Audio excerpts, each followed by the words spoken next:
Hello, ladies and gentlemen. Week number 6 of the SEC football season is officially in the books.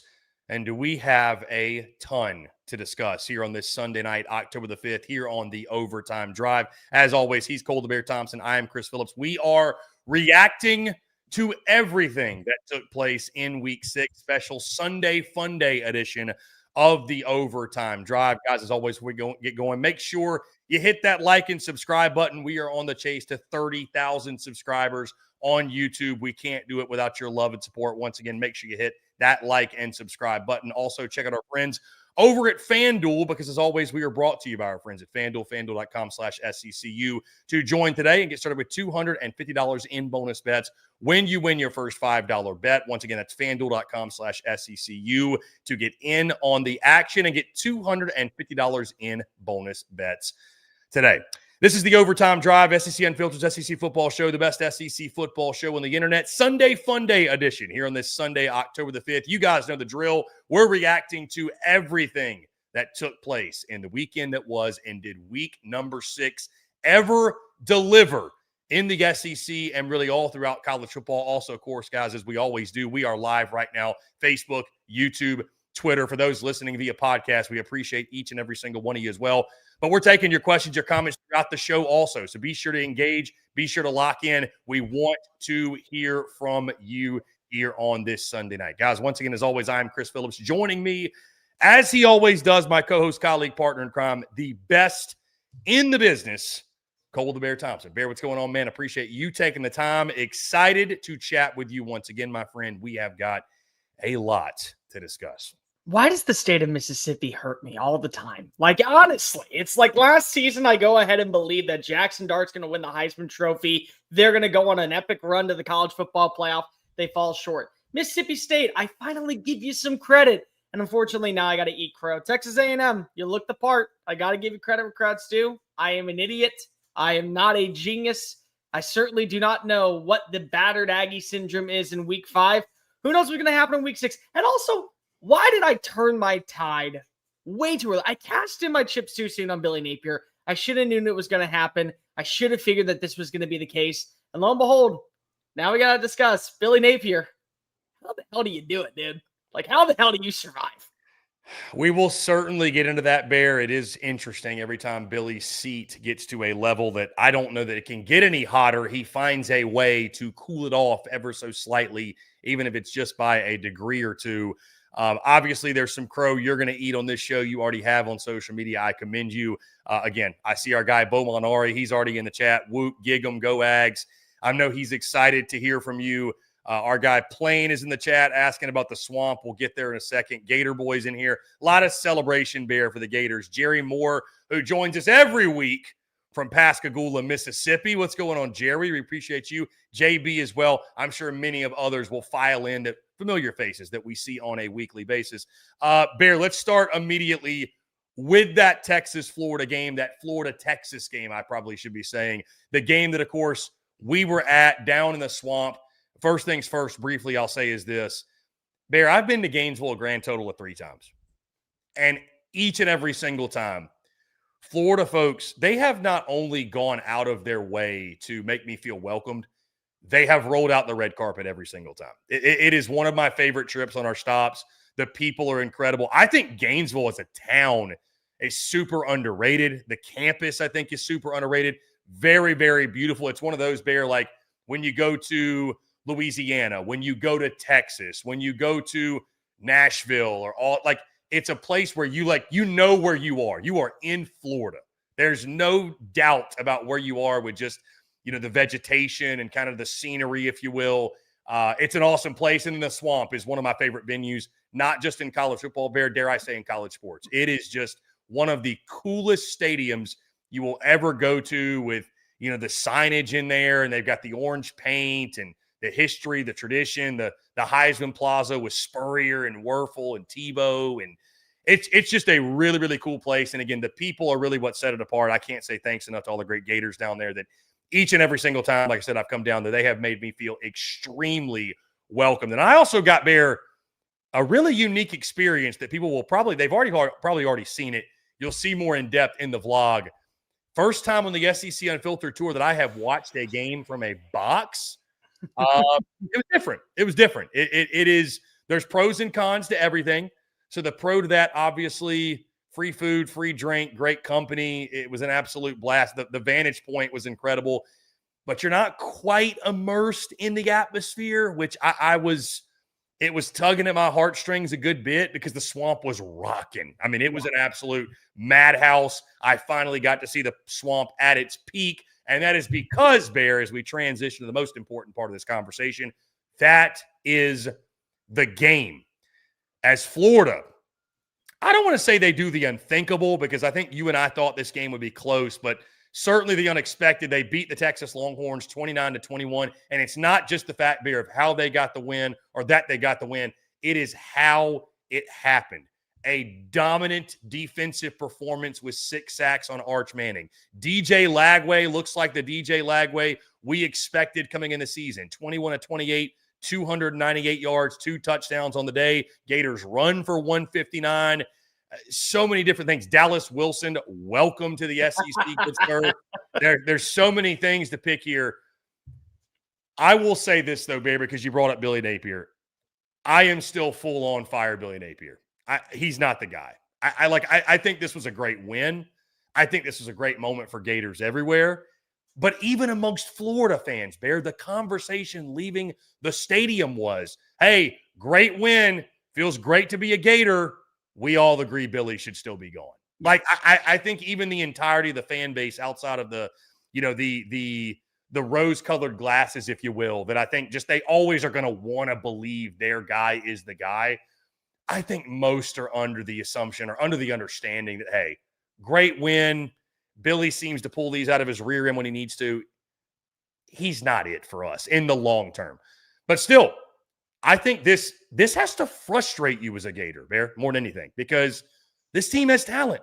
Like it was inexcusable for this team to lose to South Florida. It was inexcusable for this team to look as poor as they did against LSU and the other and against Miami. For them to look as poor as they have looked because you saw what they could do. And on the Texas side, Bear, boy, there's some real issues and some real problems that I don't know that can just be fixed overnight. And I don't know if they could even be fixed by season end. Your offensive line's complete hot garbage. Yep. Just flat out garbage. You cannot run the football. Arch Manning looks like a baby deer trying to find his legs under him. Like he looks like he's trying to find his way to walk. Like he looks so just discombobulated back there. And he made some throws, don't get me wrong, but I wasn't surprised at the upset, Bear, if I'm being totally honest, but the way it happened, I think, is what shocked me most, especially how bad Texas looks, even coming out the bye week. Because I thought of the bye week, hey, I expected your best shot from DJ Lagway. Kid's too talented. For Texas to still look that bad offensively, that's what shocked me in the game. So let's start off with, the winner in this whole matchup, and that is Billy Napier once again surviving. You know who Billy reminds me of? Have you ever seen the movie Monty Python and the Holy Grail? Oh, God, yes. Great movie. Okay. Yes. So, when he's fighting the Black Knight and he's on the bridge and he cuts off an arm and it's like, all right, I win the fight. All right, move aside. No, I'm still going to fight you. Okay, let's count the flesh wound. Yeah, you lie. Come on, you pansy. Like that's Billy. And then he gets his legs cut off from underneath him and you're like, all right, I guess we'll call it a draw. Like, I'll bite your knee. He's going to fight until the end. And that is where you got to look at how the team is resilient. They always play underneath them. And that's the thing that you got to give a lot of credit to. There never is no quit in this roster. They see an opportunity and they go for it. I give a lot of credit to Billy for the play calling in this game. The thing that bothered the crap out of me was you have one of the best running backs in college football and you're not utilizing him. Hey, maybe just humor me against one of the best run defenses in college football. Why don't we punish it down their throat? And Jaden Baum, he only averages 4.2 yards a play, but he carries it 27 times. I mean, it allowed you to get Texas so frustrated that then you were able to take the shots down the field. And Dallas Wilson, again, I talked about him all offseason. I asked Billy about what he was going to provide for this offense at SEC Media Days. You saw it. I mean, that's the difference of a team probably beating USF, maybe even pulling the wool over the eyes of LSU, And you're starting off the year with 2 losses versus going into a must-win formula every single week. We knew the defense was going to come up to play, but give a lot of credit where credit's due to what we saw from DJ Lagway, too. I mean, all of us were selling our stock on him. We all said, dude can't play. Maybe you got to go to Harrison Bailey at this point. No. You know what he did? He said, okay, I finally am now caught up to speed the way that every other quarterback is because I didn't have a spring and I barely had a fall. Let's go ahead and get the ball rolling. So now we see the offense in full flight. The fear that I have for Florida is that you're going to lose all this talent because they're so invested in Billy Napier. And then you have to start fresh. You're losing Jada Baugh, you're losing Vernell Brown, you're losing Dallas Wilson, you're losing DJ Lagway, and that becomes a problem. So it's like, you got to find whoever is going to be that next coach, because I'm in full agreement. You can win 4 more games against quality opponents. I still think the writing is on the wall. You underachieved. There is a certain ceiling that we're going to get with you. It's best to go ahead and cut our losses and move on. But you got to make sure that these players are locked into Florida as much as they're locked into Billy, because there is some talent down here. As for Texas, the crazy thing is Red River is one of these matchups where everything and anything can happen. That's just the bottom line. You never always see the most complete team find a way to win. You just see this become chaos. So I'm not selling my stock on Texas to lose next week's game. I'm not betting on it right now. I don't think anybody should. But when you look long term, you said it perfectly. There's just faults of this team that are not going to be fixed. They can't run the football. I mean, like, we talk about LSU not being able to run the football. When your starting quarterback has the most carries and the most rushing yards, that's a problem.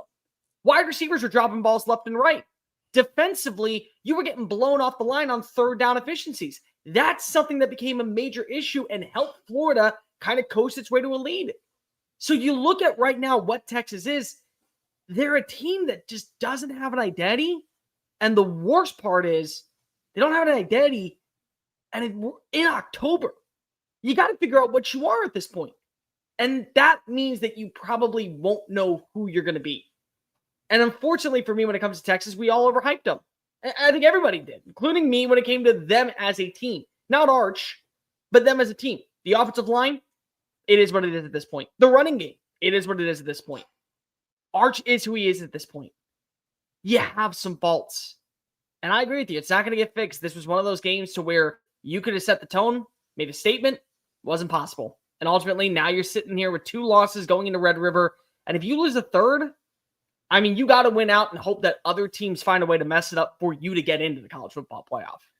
Bear, I'm going to get out ahead of my overreaction of the week, if you will. But I think Texas is closer to 6-6 than going to the playoff. I mean, I really do. Like, this team might be fighting to get to a decent bowl game. Like, I might see them in Nashville at the Music City Bowl, more likely than probably seeing them in the college football playoff. Because they're like, if you couldn't get it fixed coming out of the bye week, and we're in October, we're not really, this isn't really still early season. It's early-ish, but it's not the early season. I mean, I don't know what, maybe you just are who you are on offense. I don't know. I mean, we're like searching for something from Arch Manning that maybe's not there. And like you said, the more concerning part is they can't run the ball at all. Like you said, we give LSU, I agree with you, like they kind of remind me of LSU in that regard. And then they don't even really have anybody at receiver that's like that scary to me. I mean, Parker Livingstone makes some great catches and he's fun to talk about, but like if he's the guy you're looking at as wide receiver 1, all due respect to Parker Livingstone, that's not a positive. Like, I'm sorry. It's just not. I know DeAndre Moore did some things. They need more out of Ryan Wingo, I think. I know a little bit later in the game you got it, but they're not like a scary offense. Like nothing about it. It's scary to watch them because how bad it gets at times, but they're not a scary offense. Like, oh my God, this is an offense that I think, could go out and score 30. And, you mentioned Red River, anything can happen. And obviously the cat's out of the bag. We are going to that game. Red River shootout, going to be an absolute blast. I can't wait. We'll talk more about that end of show. But yeah, I think they're closer to fighting for a decent bowl game than the playoff. I mean, obviously now they're unranked, first time since 2022. What does that mean? I think this game meant more big picture for Texas than it does Florida Bear. Because like I said, I'm not trying to dampen the win or take anything away, but even Florida fans I'm seeing and I talked to today are saying this on the timeline and conversations with me. They're almost downplaying it. They're like, look, Texas is now unranked. So did you really beat a top 10 team at home? Yeah. I mean, you did, but some of the satisfaction's gone because now it's like, well, the country's kind of acknowledging that Texas is just completely reeling. Again, take nothing away from Florida. And I agree with you. The best thing you can say about Billy Napier is the kids play hard for him. They'll never quit. But at the end of the day, if the goal, and I can, again, rest assured, being there in person, talking to folks, the goal is to get Florida back to competing for national championships. I just don't think Billy's that guy. It doesn't mean he's just a horrendous football coach or that he's a bad person, but you know as well as I do, Bear, we just had these kind of combos with Sam Pittman. It's about wins and losses. What have you done for me lately? What's the trajectory of the program? You know, we'll see how they build off of it because that'll be the big question. You got to go to College Station. How do you build off of it? I don't just think a one-off win against a Texas team that is scuffling, you know, like Bear, I got to be honest. I don't know that there's anything he could do to make me say, forget about the South Florida game, for example. Yes. I just, there's nothing in my mind that wipes that away. And so somebody threw out there on social media, well, what if they finish 9-3? Well, number one, they're not going to. But what if they do? I mean, like that's the thing, though. I mean, look at their schedule because this is where, again, you got to go ahead and throw this out there. You have a top 5 matchup against Texas A&M on the road. You got Georgia in Jacksonville. You got a top 5 matchup on the road against against Ole Miss. Top 25 matchup against Florida State, then Tennessee. And you beat Tennessee all the time at home. It's like you and I completely may agree on this, but Scott Strickland may say, listen, the buyout still is too large, and you went 8-4 with that schedule. I mean, he may be the deciding factor at this point to say, we see enough to go ahead and bring it back. Yeah, I mean, here's what I'll say is this. And again, these are conversations I had over the weekend. Had a lot of conversations, as you can tell. If they were to go 9-3, I think if they know they can get the guy they want, wink, wink, they will move on no matter what. Sure. I'll just put it that way. So again, I don't think they're going 9-3. I guess it'd be a really fun conversation to have end of season and what a miraculous turnaround it would be. But like, I just, anyways, great win for Florida. I am very curious to see how they followed up at College Station. And for Texas, how do you pick up the pieces in Red River Bear? I mean, that's obviously the big question for them moving forward. At this rate, that might be a 10-7 game. Who knows? We'll see. Bear, let's move to the game that took place in Tuscaloosa. Yeah. Or actually, do you want to go to Tuscaloosa or you want to go to College Station first? No, we'll hold off College Station. Okay. Let's hold off. That way you can let's let it build. Family about this, yeah. And then you can get me in. Come on. Yeah, make sure they subscribe to while they're at it, right? Yeah. You can get more of this content. Let's go to the game in Tuscaloosa. Alabama gets their revenge on the Vanderbilt Commodores. Bear, a 30-14 final score. To be fair, this game was 23, which, by the way, screwed me and a lot of others who had the 10.5 on Vandy. Alabama, how dare you score with like 20 seconds left to win this game by 16. Either way, Bama gets their revenge. I mean, give Vandy credit. Jumped out early to a lead. Cedric Alexander got it going. You know, what were you, 14-7 early? Bama, a lot of credit to them. They drive down the field, score before half. It's 14-14 half. The defense shuts down Diego Pavia and company in the second half. Couple turnovers that helped that Bama forced. Ty Simpson was great yet again. 340 total yards, 2 touchdowns. He was sacked 4 times in this game, which I think is interesting. Maybe holding on to the ball a little bit too long.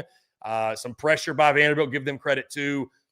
I could simply summarize this game in saying this, Bear. Number one, give Bama tons of credit. You could tell, and I talked to a buddy of mine that works for Vandy. He was like, dude, you could tell they were not screwing around. Like, Bama really wanted this game. The fan base really wanted this game. Like, this was they were celebrating and high-fiving when they won. Like, this wasn't your traditional Bama Vandy game where it's like, hey, no big deal. It's almost like playing a spring game. Like, Bama was locked in, and you knew he was ranked also for this match. Yes, and you knew that you were going to get Bama's best shot. We all knew that, right? I mean, again, it was labeled revenge for a reason. The biggest factor is this. Alabama's still a very, very, very good football team. This team very well may end up in Atlanta. I don't think that's far-fetched at this point to say at all. And Vandy did what you can't do when you're trying to go into Tuscaloosa and beat a team like that. You turn it over, 3 times? You turn it over twice in the red zone. I thought Diego Pavia maybe pressed a little bit Bear, honestly, just because of all the external pressures and maybe writing some checks that, he was unable to cash in the game. Johnny Manziel's on the sideline doing his thing, whatever. I thought maybe he pressed a little. Bama made the plays, but again, you go on the road in this league and you're taking on a team like the Crimson Tide. You can't make the mistakes they made, which you could look at as a certainly negative, but maybe a positive for Vandy that, like, you didn't play Vandy football. You did not play your best game. And this game still was fairly close down to the wire. Either way, this Vandy team doesn't believe in moral victories this year, nor should they. Alabama gets their revenge, Bear. And I said it going in. If there was one game the Crimson Tide were going to show up and win this season, it was going to be this one. I'm shocked that they covered, but I think that says a lot about what. Well, we got screwed. We got screwed. Here's the thing, though. You know what Alabama did that I thought was really, really important? They went out and they played Vanderbilt football in Tuscaloosa. They won the three major elements that they lost last season. Number one, the turnover battle. Two incredible red zone takeaways that allowed them to stop points from being put against them and kind of give their defense a breather to kind of catch their breath and figure out this is what we need to fix. Number two, they won the time of possession. And it's such an underlying stat, but dude, it's so important. 37 minutes with the football. Remember last year, Alabama only had it for like 19 minutes. They played keep away from Diego Pavia, which was really, really important. And the third thing was they finally were able to at least show they had a lead running back in Jam Miller. And again, they didn't run the football efficiently enough for what we know for Alabama, but you will take a 100-yard performance from your lead back any given Saturday.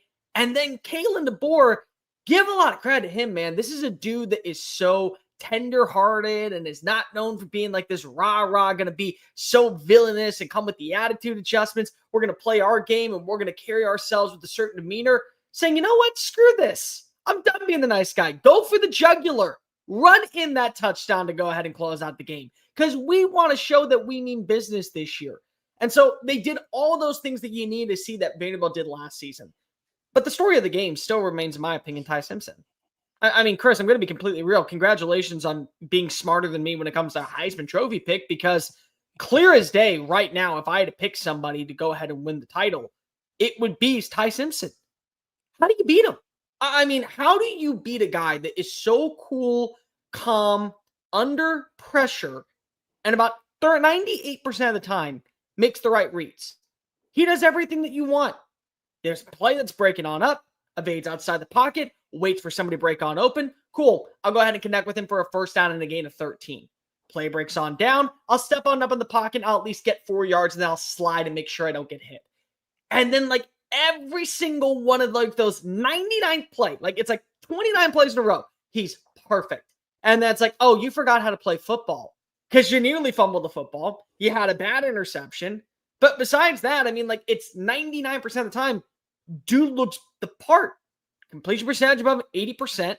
He also had 300 passing yards again, found the end zone twice, never panicked when the pocket decided to collapse on him. He moved. He did his part.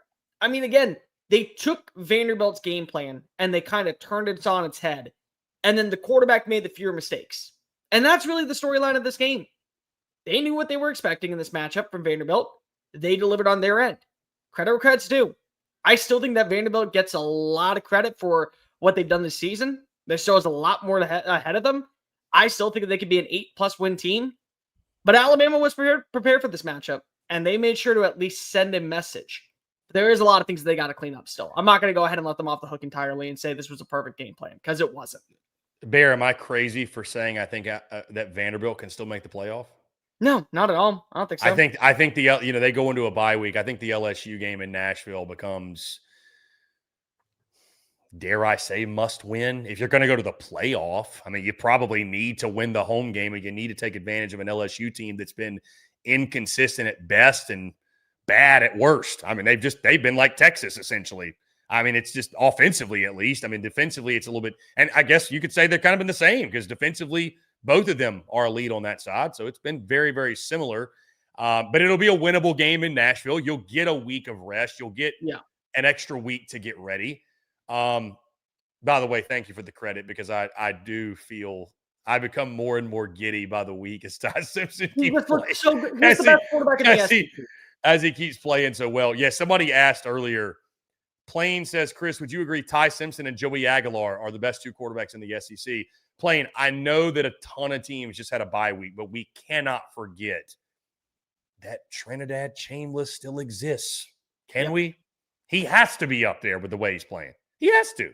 It'd be disrespectful at this point. I mean, I think Fabula could be in that conversation. I think you could easily throw in Taylor Green when he's on point. If he ends up coming back down to reality, I think you could throw in Trinidad. You already mentioned him. There's a lot of names you can go with.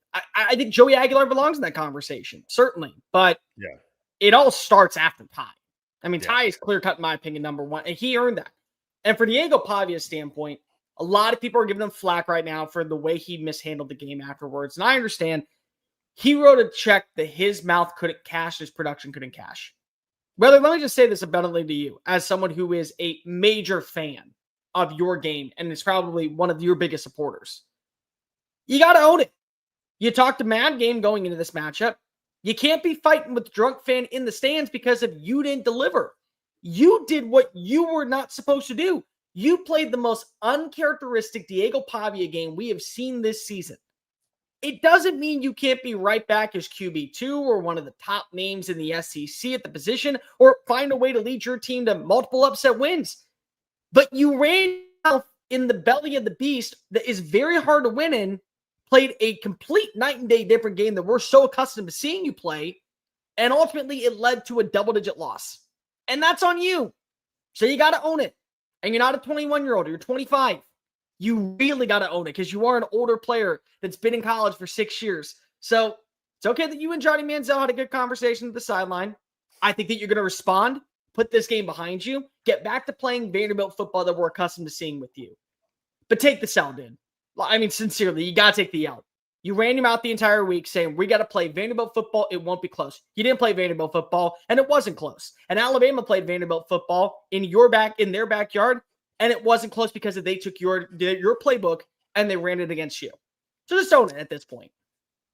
I know, Bear, that this wasn't really part of the game, but I do have to mention some of the I don't know, some of the Johnny Manziel stuff from the weekend just was it was a tough watch. Listen, I think Johnny Manziel's a GOAT and he was awesome at A&M and I think he's a legend and like we'd love to have him on the air, but you got to call it as you see it. And some of the stuff was just a tough watch. So let's clean it up, Johnny. Let's just clean it up a little bit. I mean, you're better than that. I will say before we get off this game, Bear, very underrated return from an injured player 2 weeks in a row. I've thought this. Less of an impact last week in Athens, but still made an impact just enough. This week, he rushes for over 100 yards. The return of Jam Miller has been massive for Bama. They look different to me offensively with Jam Miller toting the rock. Again, 22 for 136, a touchdown. And he did just enough in Athens to make them respect the run to obviously open things up for Ty Simpson and help him out and give them balance. So I think the return of Jam Miller, man, everybody's going to give Ty Simpson the love as they should, but the return of Jam Miller, I think, has been really big for them. Before we move off this game, credit where credit's due. Ryan Williams, we've been giving you a hard time. We really have because of how many bad drops you had. Baller performance. And it's frustrating because if we know that this is the version of you that absolutely won us over last year, if you do more of that, it's going to be very fun to watch you and this Crimson Tide offense take the next level. Just do more of that because we see it now. And he had a couple of plays where it just was, again, jaw-dropping, holy crap. Look at the way that he is playing football. That's why we talked about him so highly last year. Good to see him back on the field and acting like the same old version of Ryan Williams in 2024. And looking ahead, Bear, for these teams, Vandy, like I mentioned, on the bye week. Then they have LSU at home in Nashville. Alabama goes to Como for a game that we'll talk about in depth this week. The fact it's an 11 a.m. kickoff, we will mention more than a few times this week, is an absolute travesty and is just complete and utter nonsense that it's an early kick. But, Bear, that's going to be a hell of a football game. I'll tell you what. Hey, you better be ready to stop the run if you're Bama. And Mizzou, you better be ready to stop the damn pass. Yeah. I can tell you that right now. I'll tell you what, this has an opportunity to be one of the highest scoring games in the SEC this year. And I'll be completely real. There are not many games where I'm looking at Alabama and saying they can be beaten. The one thing that they fail to still do is tackle in space against the run. We saw it again. Couple of explosive plays. Even take away the Cedric Alexander run, they still had trouble tackling in space. It's not just Ahmad Hardy. It's Jamal Roberts. It's Bo Pabula. They all can boot, scoot, and boogie and beat your ass. So you better be prepared for a lot of tackling drills this week. You kind of got to, because this is going to be a fun one. That one might tug at your heartstrings a little bit, Bear, being a Bama alum, and we all know how you feel about MIZ. So it's not quite Mizzou, Oklahoma, but it's pretty close. It's pretty close. It's pretty close. Or any game South Carolina is involved in as well. So, Bear, a lot of us asking about Marcel Reed. Where's he at when it comes to the best quarterbacks in the conference conversation? He's up there. Let's on that note talk about the Aggies, Bear. I'm going to let you kind of just take the mic and run with this because you've been a really popular man in College Station over the last, I'd probably say 24 hours. I mean, listen, I was wrong in this game too. I thought Mississippi State was a very, very easy lock to cover. I will admit I got a little nervous when Bear, the line shifted from 14.5 to 16.5. So somebody knew like, hey, A&M's a pretty good bet tonight. Either way, I was wrong on the spread. You were wrong on the pick of the game. Aggies win. Aggies cover. At least at this point, it looks like new Texas A&M. I'll let you take the floor. So let's just get this out of the way. I started last night, but I made sure to take down some notes and write a little bit of an apology letter. So here we go. To the 12th man faithful, I, Cole Thompson, am an idiot. But then again, how could you ever trust me? I, at one point, thought that Penn State was good enough to win a national title, and here they are finding a way to lose to UCLA. I don't know if it was between the first touchdown reception by Mario Craver or another sack on Blake Shapen that I came to realize maybe I don't know ball, and the battered Aggie syndrome is simply just my brain fixating on itself of looking in the past years. But I come and digress. This Texas A&M team has won me over and stolen my heart. I don't know if it was between the first, second, or third big-time explosive play on the ground as they piled past a slew of Bulldogs that the Aggies have shown they are legit. And in fact, they can play football with the big boys. We have reached a new era of 12-man football out of Kyle Field. And the only sad part is I'm no longer on the beat able to see it in person. But maybe that's a good thing since years of Texas 8-4 always ran through my veins whenever I was writing about the post-game disasters that occurred left and right. Texas A&M feels the part. They look legit. And to all my 12th man faithful, including Bo in the comments section, the thousands of people who have already told me how big of an idiot, clueless, horrendous names on the internet that I know will live on forever have said, I am sincerely sorry. And to one of my dearest friends, Ryan Lively, who constantly, I tell all the time, is a part of the one place that I would never join. Well, if you were to tell me that Alabama and Texas A&M played on neutral field, it'd be very hard for me to turn against the maroon and white. Sincerely, a dumbass. Cole Thompson, SEC Unfiltered. No, great game. Honestly, this is that was really well done. That there was a lot of like heart and soul put into that. I will say that was not a half-ass done letter. So good for you. Good game. And here's what I will say. The thing that I love about this Texas A&M team this year is it's like playing the red flag game. Like, this is the way I feel about Texas A&M. You're waiting for what's the thing that's going to turn me off about them? What's the thing that's going to make me go ahead and say, nah, we don't need a second date. You know what? They are absolute trouble. And you go ahead and you say, oh, well, they can throw the football down the field and they have two 100-yard wide receivers that could end up going for 1,000 yards this year. Okay, let's check off that box. Okay, well, let's see. Maybe they can't play defense. Oh, no, they just went and sacked, Jackson Arnold 7 times. They got 6 more last night. Okay, let's check off that box. Oh, well, they can't run the football efficiently. They aren't able to move the football on the ground. Yeah, you know what? We're just going to run for 250 yards and show you we don't need Lavian Moss. We can still do it with Ruben Owens and Amari Daniels and not miss a beat. Oh, okay, let's check off that box. We got a hyper-athletic quarterback that can make plays outside the pocket. Let's check off that box. Oh, we got a coach that does deserve a lot of respect for the way that he goes throughout practice and carries that mantra into the minuscule matchups as well as the big time games. Let's check off that box. So it's like every single week I'm learning something new about Texas A&M. I'm like, the more I see it, the more I like it, the more I'm fine with it. And honestly, that's kind of where we are.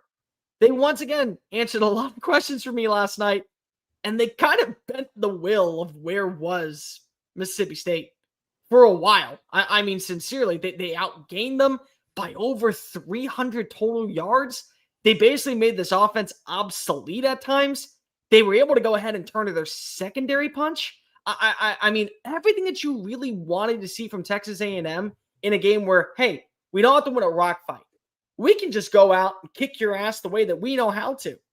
They did that. And once they started to figure things out, and the thing that was most important, the second half adjustments by Texas A&M, for years in the past, this would have been the downfall underneath Jimbo Fisher and Kevin Sumlin and countless other coaches because they wouldn't make the proper adjustments. They made those adjustments. 7 of 15 on third down, 483 total yards of offense, 303 rushing yards, 6.0 yards of play, win the turnover battle, win the time of possession. All the things that you need to see just to neutralize the self-doubt on display, and it delivered. So it's like, at this point, Texas A&M, I mean this. I sincerely do. I'm not trying to be like facetious here and now go play the double jinx card. You got me locked in. I mean, until you give me a reason to doubt you, it's very hard for me to. Because you've checked every single negative box in years past to where it's hard to say that you're not going to be competitive and fighting for a spot in Atlanta. I mean, if you want to go with an overreaction right now, the two teams that I trust to go to the college football playoff at this point is Texas A&M and Miami. That's the overreaction after what I saw on Saturday. And there still are some things that they got to work on, but they can work on it. Like Marcel Reed has got to get more complete, and that might end up being the red flag. But it's very hard right now to say that it's not. Even when he has a bad ball and a terrible interception, you find a way to respond defensively. It's great. Yeah, when they need an explosive play, Bear, I mean, I go back to that one, the Casey Concepcion, where he gets hit at the 5 and he's just like dragging dudes into the end zone. They're able to find those big plays. I mean, like you said, it was pure domination. I mean, statistically, outgained him 483 to 219. I mean, 303 to 77 on the ground. I mean, you ran for 5.9 yards per carry versus 2.5 yards per carry, 38 minutes and 17 seconds time of possession to their 21 minutes and 43 seconds. I mean, it was pure domination across the board. I think the thing we have to mention too, by the way, you were 7 of 15 on third downs. You held them to 1 of 10 on third down. And we need to mention, because there's a lot of comments about it, and hey, I agree with you. It's worth mentioning. Give a round of applause to Tommy Moffitt, what he's done in the strength and conditioning program. I mean, it's very obvious. A&M looks like a different football team for 4 quarters. Like you said, I think you put it perfectly, Bear. They broke the will of Mississippi State at some point. And like we said, the state team's a lot better than last year. There's no doubt. But this A&M team is a lot better than last year. They are. They are. I mean, they're significantly better. Everybody has things to correct. Everybody's got, things to shore up, some more than others. I think A&M is one of those teams in the country. They don't have a ton to me. Like they're a pretty complete team. They can beat you in multiple ways, like you said, Bear. And to me, I was just thoroughly impressed. Again, you go out and physically dominate your opponent the way they did. Yeah, I'd agree with you. Like I put my confidence level. At some point, you do have to stop and give the benefit of the doubt, and it is scary because it does feel like in years past, that is when they have tripped over themselves. Yep. But damn, at some point, you just have to look at it and say, dude, they got it. They've got the personnel. They've got the coaching in place. They've got all the pieces they need to make a run. I mean, I felt that way in the preseason. I mean, I picked them to go 9-3. I felt that way in the preseason, but Bear, it's just hard to get yourself to buy all the way in because of what history tells you.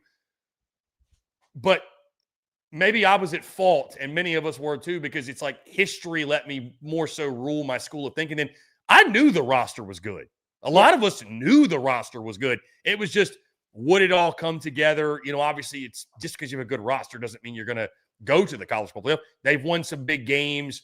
They've taken advantage of some opportunities, still many down the road, still a lot of challenges to go. But, I mean, how can you not be just ecstatic, bursting at the seams with excitement if you're an Aggie based off what you're seeing at this point? You have to be. It's got playoffs or bust. It kind of feels like it has to be that at this point. For Mississippi State, I think there are two truths here. Number one, you are an improved team. Number two, you're just not as good as Texas A&M. Yeah. And that's fine. I mean, again, the offensive line, you were down multiple starters, and they got after you. 9 tackles for losses, 4 sacks on the day. Cassius Howell is a stud. I mean, again, at this point, if you wanted me to pick an SEC Defensive Player of the Year, he's got to be the favorite. 3 sacks last night, 11 pressures, 3 tackles for loss. I mean, he was everywhere in the backfield. He did everything that you wanted. The sad reality is that when you look currently at the status of Mississippi State, now the injuries are starting to stockpile, and it's going to be a little bit frustrating, I think, from here on out. I still think you're going to pull the wool over someone's eyes because if you just feel like a team that has that fight this year, I don't know who it is, though. I mean, Isaac Smith missing this game was bad. Now you lost Fluff Bothwell. He had to get carted off. Hopefully, there is only positive news that he's not done for the season, but if so, that hurts your rushing attack. The offensive line right now is completely beaten up. It was a game plan to where you had to be perfect and you weren't on any stage. And part of that was just because of Texas A&M was better than you. Part of that was also because of you allowed Texas A&M to get after you and you couldn't stop the bleeding in the second half. Again, you did a pretty good job in the first half. You actually made me feel pretty smart taking the plus 16.5 and being all about the upset. And then came the second half and the adjustments were found and they weren't there for the team out in Starkville. But good news is everything is still ahead of you, and you get a bye week to kind of get back to the wishing well and hopefully maybe a little bit more healthy at this point. But again, Texas A&M, I'm not being facetious when I say you got me locked in. Like, I know that. And again, like, honestly, in the comments section and the replay when you're watching this, please tell me, do you want me to pick against you because if it works, but then it doesn't go against my record because I'm actually helping you out? Or pick you because I actually do believe that you guys are a really good team? Like, you got to let me know now before we do the next preview because, again, I'm picking right now that A&M is that team on the come up. They are.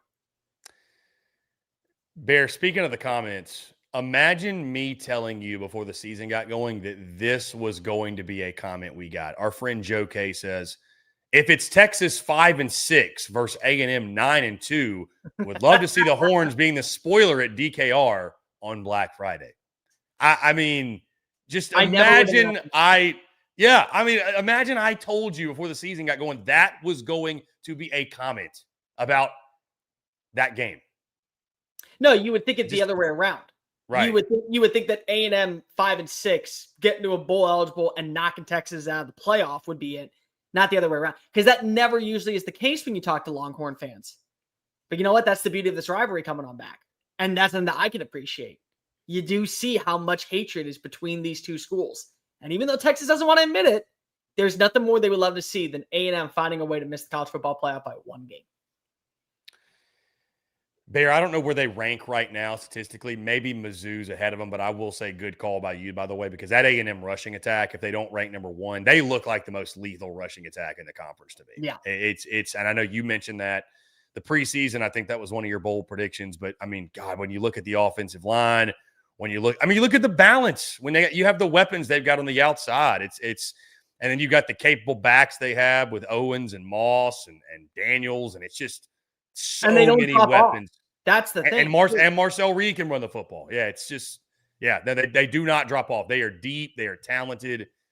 Yeah, fun times right now in Aggie land. Big one coming up for them. That Florida game again. It's an interesting game. It's an interesting game. I'm not going to sit here and say that's the one A&M would just remove all that other stuff. That is going to be a really interesting game for Texas A&M as they try to stay unbeaten. Bear, the other SEC on SEC contest we had Georgia taking down Kentucky 35-14. I don't know what was more interesting in this game, what actually happened on the field or in the post game when Mark Stoops was asked about his future at Kentucky and would he walk away. He obviously adamantly said no. We now know, Bear, that Mark Stoops will not be taking questions in his coach's call-in show. Someone else is going to be doing it. I'm not really reading into it. I think Mark Stoops is probably just like, screw this stuff. I don't really feel like talking to y'all anymore. But yeah, Georgia, I mean, really controlled this game, I thought, Bear. I mean, I thought it was kind of interesting early on. Cutter Boley with 41 passing attempts. They ran the football just 22 times for 45 yards, did Kentucky. Chauncey Bowens looks really good again. I think, Bear, at this point, he is your RB1 for Georgia. Yeah. It was something we talked about coming in the game. I thought Gunnar Stockton was efficient. Nothing really special. 15 to 23, 196, a touchdown, a pick. Bear, humor me for a moment. You know who he kind of reminds me of? And maybe it's because of the play style or the same number, what have you. And I'm not, because this is going to sound like a knock on the guy I'm comparing him to. So I cannot stress it enough. It's not. Just play style wise, he kind of reminds me of Connor Shaw, like for South Carolina. Like, he's not the most talented quarterback in the country. He's a warrior. He's a competitor. The passing is always going to kind of be the question. Yeah. But he can beat you on the ground and with his legs, and he's just good enough as a passer. And again, I'm not trying to compare them like equals, because Connor Shaw, in my opinion, is the greatest quarterback in South Carolina history. The numbers speak for themselves. The play style to me is very similar. I just wonder for a Georgia program, and I'm not saying they should change quarterbacks. It's not what I'm saying.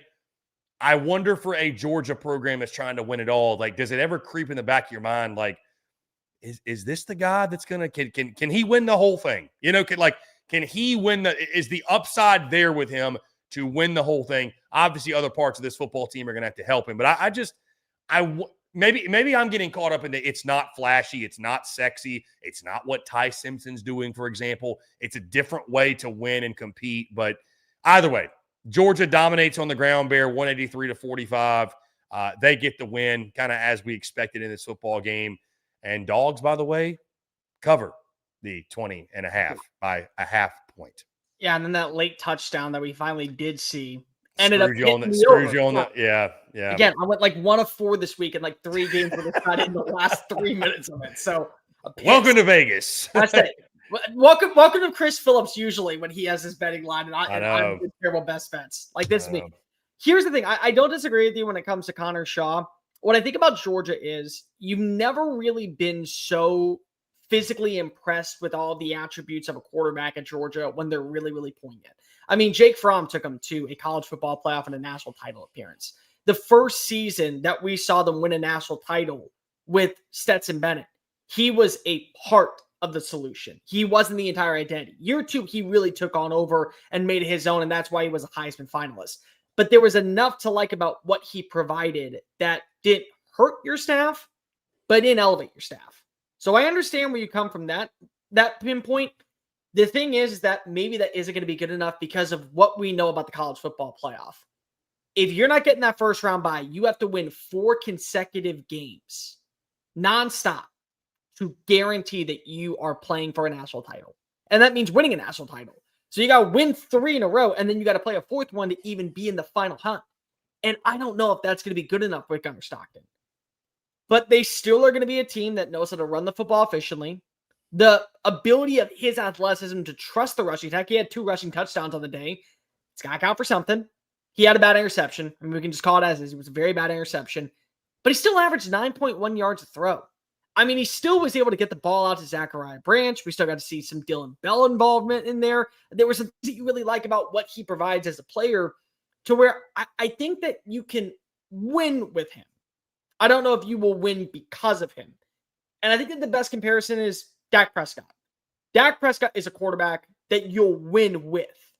You don't have a quarterback that you really, really like. You can win with Dak Prescott. You'll be fine going, 10-7, 11-6. Maybe even win a playoff game. But pedal to the metal, you need him to step on up and deliver that key pass. You're not trusting him. Like, you just aren't. You're not asking him to deliver because you know it can't get done. And maybe that's just Gunnar Stockton. But you know what? For right now, you've lost 1 game to a team that you always lose to. You cover the spread. You had 3 touchdowns on the day. You did some things that you were very positive in. And you made Cutter Boley basically run for his life. I mean, it's very hard for me to say right now that what is provided for Georgia, you're making a quarterback switch. As for Kentucky, I mean, again, guys, I'm apathetic for you more than anything else at this point.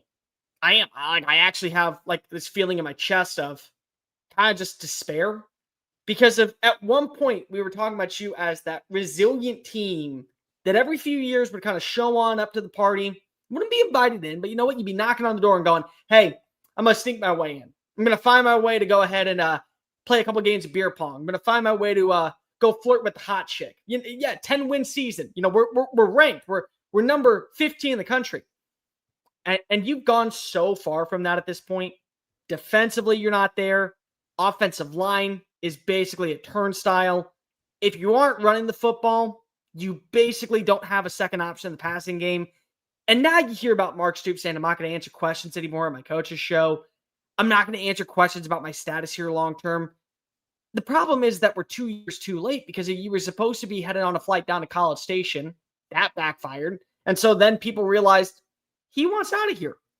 And I think that we know that you want out of here. And that's not a good formula to win at a place like Kentucky. You got to be all in there. And that's something that I think is going to be really important for whoever takes over the job long term. Just like it is at Ole Miss, just like it is at Missouri, just like it is at South Carolina, Arkansas with their hiring. You got to be all in at that place. And it was clear you hit your wall and you want a fresh start. And unfortunately, that didn't happen. But you let your cards know that you were kind of done. And we've seen the results now play out on the field the last 2 years. That's where we are at Kentucky at this point. It's pure apathy. I mean, when is basketball season again? That's what's going on in Lexington. So, and what's tough for them too, Bear, when it does happen, like that is such a tough job. Because it's like you still don't have great history and tradition. You've got what Mark Stoops did there, but like, what coach are you going to get? What coach are you going to get that's going to want to come in and he knows he's playing second fiddle to basketball? And you have the challenges of just trying to win there, period. But you're also playing second fiddle to basketball. Like what? I'm sure there's going to be somebody because it's an SEC job. It's an SEC job, but it's such a difficult job. Like it's not. Yeah, it's just a tough job. I mean, it's just a really, really, really tough job. So, there is certainly a sense of apathy that is set in this game, or excuse me, with this program, and it was evident in this game. I also think too, Bear, Georgia, I feel like maybe they were holding something a little back for a big one this weekend down in the Plains. Maybe a little bit, maybe a little bit. A little bit. What do they have next week?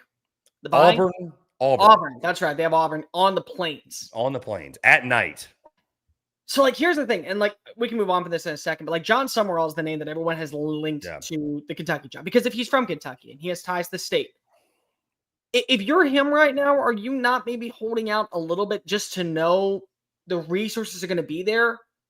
Because of what you're doing currently in New Orleans and what you have down there, it's very easy to turn down a big time job like Kentucky and wait for an opportunity that is going to roll out the red carpet for you. And you may be the pride of the state and certainly want to go ahead and turn the program into its right identity, but they also got to give you something to hold on to. And that's kind of where I'm at. Like, let's just wait. Like, I'll tell you what, like, I've talked to a buddy of mine. He's like, Glenn Schumann's got to eventually get an SEC job. I'm like, does he want one right now when the jobs that are available are basically telling you, you go 6-6, we're cool, but we're not giving you more money. Like, why would you not want to be on a national championship team where you're getting a pay raise every single year to stick around? Very good point, Bear. Very good point made. That one's going to be a fun one, by the way, on the Plains, Georgia, Auburn. Really excited. That's what's next for the Dogs. Bear, finally, let's talk briefly about this game, the final game of the weekend. It was a non-conference showdown at Oklahoma and Kent State. I think it's more about your only winning bet. What did you take in this one again? Kent State 45.5, and it was 44 on the dot. It literally, very nice. I'm sitting there the last 2 minutes, like, please don't score. Please, for the love of God, don't score. Dude's sweating out the golden. Hey, listen, good teams win, great teams cover. Good job, Golden Flashes. You made something happen. You covered for the Bear in Norman. Bear, again, the final result, 44-0. The bigger takeaway from this is what that happened in this game means for the Red River shootout this weekend. That's really what matters. Michael Hawkins goes 14 of 24, 162, 3 touchdowns, no interceptions. He runs 9 times for 33 yards and a score. Let me ask you this too, Bear, and I'll ask those in the comments because I've seen some folks saying this. Is it confirmed John Natier's out for Red River at this point? Is it just like confirmed? Are we going in the week? But they're not expecting it. Okay. So let's just assume then. I will be totally transparent with you, Bear. I did not watch a ton of this game. I watched the highlights. I did talk to a couple Oklahoma folks. It sounds like they're pretty worried about some of the erratic play from Michael Hawkins. Am I on the right track here? You can feel good about Oklahoma winning this game if you can clear a few of the things that Michael Hawkins still does that is a bit nerve-wracking. That's really it. There were some things that he did extremely well. There are still some things that we saw from last season that led to Jackson Arnold having to come back in because they could not trust him to get the job done. That's where we are. And Bear, this is a conversation for when we break this game down tomorrow, obviously. We preview it, predict all that good stuff. You know how much Vegas thought of how good Michael Hawkins looked? They made Texas the favorites after they got shellacked by Florida. So, listen, I don't know that either side really knows what to expect. Obviously anybody who's a college football fan or just a fan of the sport or what have you wishes that John Napier will be available, but assuming he's not, I mean, you look at the running game. Jaden Ott got going a little bit, 11 for 49. Good to see him get the football. Torrey Blaylock, 15 for 78. You ran for 185. I mean, you and I talked about, Bear, if they couldn't run it against Kent State conventionally, then my God, you won't be able to do it against anyone. Yeah. This is just such a tough game, and your defense did exactly what you thought they would. I mean, you held them to 17 yards rushing, which is crazy, 118 yards through the air. But, yeah, you pitched the shutout, what we fully expect from Oklahoma's defense. But the bigger questions are offensively. And I don't think we really gained any hard answers from the Kent State game, Bear. Like you said, is Michael Hawkins the same guy from last year? Is he different? Like you said, there's some things that he did that don't make you feel great, but we just simply aren't. Did Oklahoma take a step forward when it comes to running the football conventionally? I mean, they did it against Kent State, but we're not going to know until this weekend against Texas. That's just the bottom line. The thing that you can be appreciative of if you are an Oklahoma fan, and maybe soundly is the right word. They had 13 tackles for losses and 6 sacks.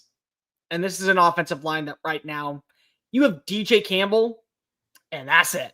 I mean, I feel so bad for DJ Campbell for Texas offensive line because that is a potential first-round pick playing with a bunch of dudes that should be on the second team unit. And maybe 2 of them should be on the scout team. That's where we are right now when it comes to the offensive line. They got 13 tackles for losses. They got 6 sacks on the day. They were able to force a couple of big-time stops in the backfield. They were able to kind of make quarterback feel like he was running for his life at times. So, I mean, to me, that's the good thing. The part that worries me is that, again, Texas still has a good defense. Texas still has a defense that can make you pay if you give them the football.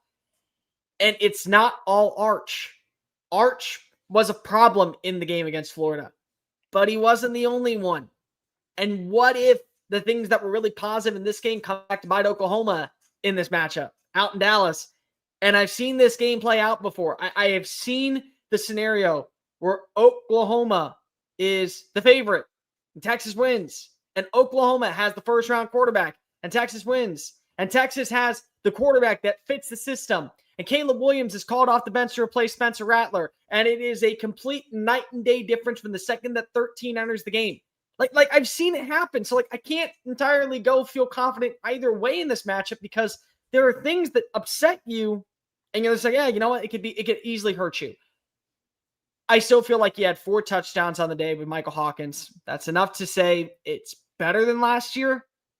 But it's not John Napier. And that's kind of where we are. Also, just real quickly, we all know that this happened and want to send condolences out to Keontae Lewis. This is very, very serious injury, and hopefully he's going to be okay. I mean, that's just the main thing at this point, because that was a very, very painful thing to watch with your eyes. And I think if you're just a college football fan running into concrete, that is just hard. That's just hard to picture. Yeah, prayers to him. I don't know why the end zone there is not padded. I have no idea. I'm sure that gets changed immediately. But yeah, terrible accident there. So prayers to Keontez Lewis. We're all thinking about you and pulling for you. Yeah, in regards to the game, though, Bear, we'll talk more about it obviously tomorrow. But yeah, I mean, first to 20 wins, maybe first to 10 at this point. At this point, hopefully both quarterbacks make it out of the game in one piece. That's again, like I said, we will break down that game, preview it, predict it. Going to be a ton of fun. Bear, let's talk before we get out of here. Overreactions and attaboys. I mean, I'll start because I already threw it out there. My overreaction yet again is Texas is closer to 6-6 than they are 10-2. I think they're closer to fighting for the Duke's Mayo Bowl or the Music City Bowl. And all due respect, I love bowl season. I love those bowl games. They're closer to fighting for that than they are a playoff berth. Until I see something differently with the offense, I mean, I have a really hard time finding, what would it be, 6 or 7 more wins on the schedule. I have a really, really, really, really difficult time finding that. And it's one thing. It was early in the season and you're getting the kinks out, but you come out of the bye week and look like that. And I know Florida's good defensively, but 6 sacks and Arch Manning still doesn't look any better than he does. I think you're this year. It feels like it is very quickly becoming, or could become at least, a bit of a lost season for Texas. I'm going to take one overreaction and then get to another one. But it's in the comment section from Jeff right here. We might have more sacks than points in Red River. Honestly, like what is so wrong with that when you think about both of what these defensive lines can do? And it's not John Mateer. Like, if it's John Mateer playing, yeah, we can have that conversation. But it's not. It's Michael Hawkins. There's a lot of things that you could say, hey, first one to 20 sacks. Whoever gets that number, you win Red River this year. You get the golden cowboy hat. That's you. The other one, though, and the main important one, I'm pissed off because it's not going to happen anymore. But I was so right about Dallas Wilson being this year's Ryan Williams 2.0. If he was healthy to start the season, good God, he was going to put up mad numbers. I mean, first game back after putting on a clinic in the spring game. 6 catches, 111 yards, 19.2 yards a catch. The big touchdown where he stays in bounds makes the most iconic play of the weekend, in my opinion. The attentiveness to detail on that and the surefire hands. This is a kid that's going to be a name in the SEC for a while if he wants to be a part of Florida's program. And again, I'm pissed off because I don't think I was that far-fetched.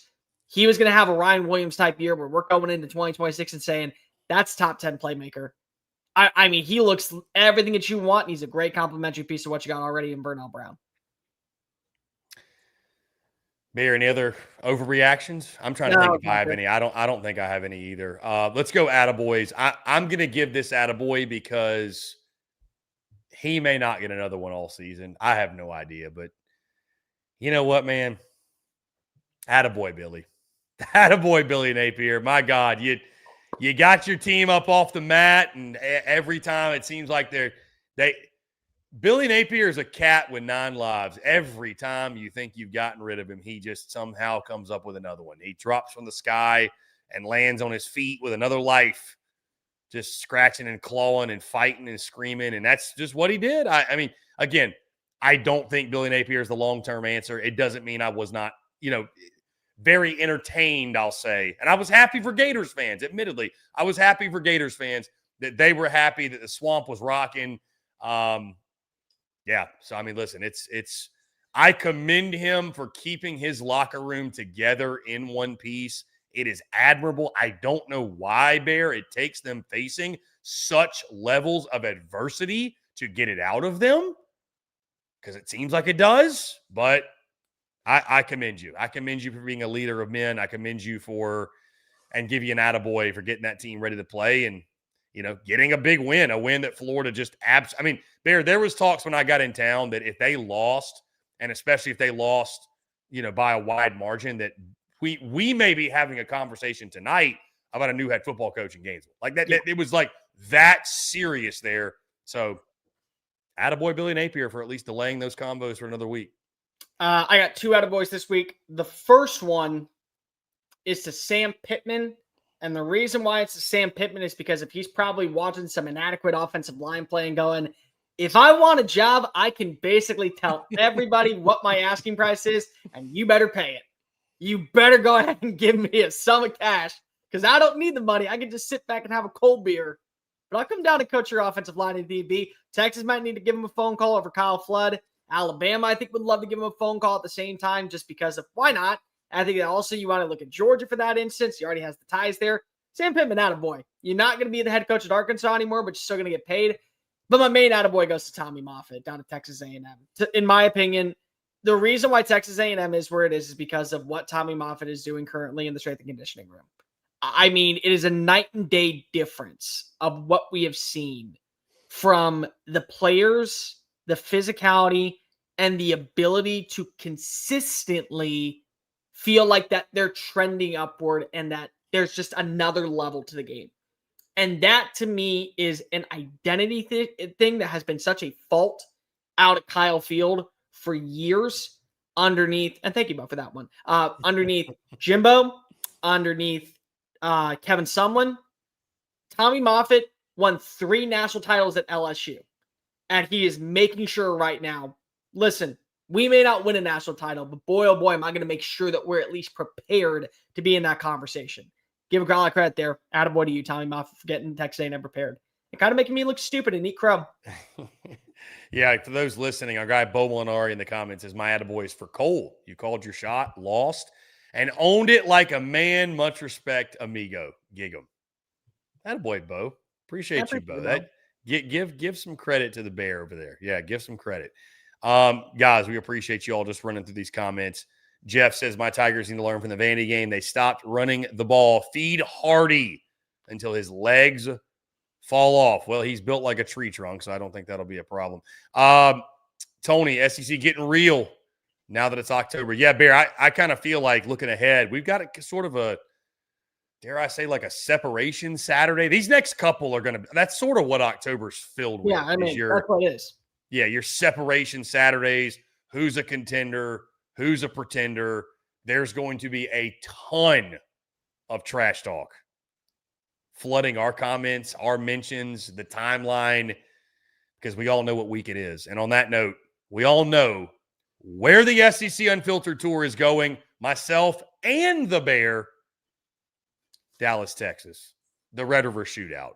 It was always Red River. It was always going to be Red River. My first ever Red River Shootout at the Texas State Fair, at the Cotton Bowl.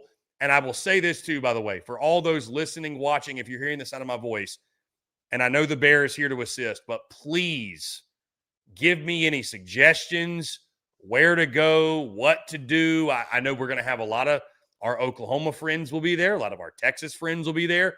Let me know what the must-dos are, because I've been to Dallas a couple times. I've never been to the Cotton Bowl. I've never been to the Red River Shootout. I understand the fair. Like, Bear, I'm sitting here thinking today, I'm like, do I have to buy a ticket to the fair as well? I don't even know that. We're gonna have a good time. I'm gonna. Right, I don't have a clue when it comes to Red River Shootout. I've been to the cocktail party. That's my experience in a neutral site rivalry game. I've been told this is worlds different, worlds better. I'm excited to see it. So we get to celebrate 3 big things. Number 1, in my opinion, the greatest rivalry on this side of the Mississippi River. Number 2, my birthday, because that's why I'm going to this matchup. Number 3, the SEC Unfiltered Tour uniting together for great content coming your way. And all that aside, anybody who wants to go ahead and make sure, just go ahead and let us know where you are. Again, this is my first time actually going out on the tour with Chris. I love to meet everybody. Like the one thing that I always try to do, you give us the time of day to watch this show. I want to make sure that I give you the time of day and say thank you for allowing us to do what we do and enjoy what we do. There we go. Our guy Sandman already setting us up. Your Texas-Oklahoma ticket is your pass into the fair on game day. Love to hear it. And he's got a list of barbecue joints. Again, I know we'll be taken care of. Again, we've never, when I've been to Austin, when I've been to Norman, the hospitality is incredible. It all comes together this weekend. Going to be an electric time. And Bear, stoked to do it with you, my friend. It's always a pleasure doing this show with you. It's always a really good time. Sunday Fun Day, officially in the books for week number 6. What a weekend of college football that was all across the country, by the way. It's always these slates. I wouldn't say this one was sleepy, but some called it a lighter slate. Well, that's when the most chaos happens. So I hope you had as much fun as we did. Guys, we're in for a big one, week 7. Before we get out of here, though, I do want to tell you about our friends over at FanDuel, because as always, we are brought to you by our friends at FanDuel. Guys, with our friends at FanDuel, they're getting you ready for the NFL season with an offer you won't want to miss. New customers can bet just $5 and get $300 in bonus bets if you win. That's right. Pick a bet $5. If it wins, you'll unlock $300 in bonus bets that you use all across the app. You can build parlays, bet player props, ride the live lines, whatever your style. FanDuel's got you covered.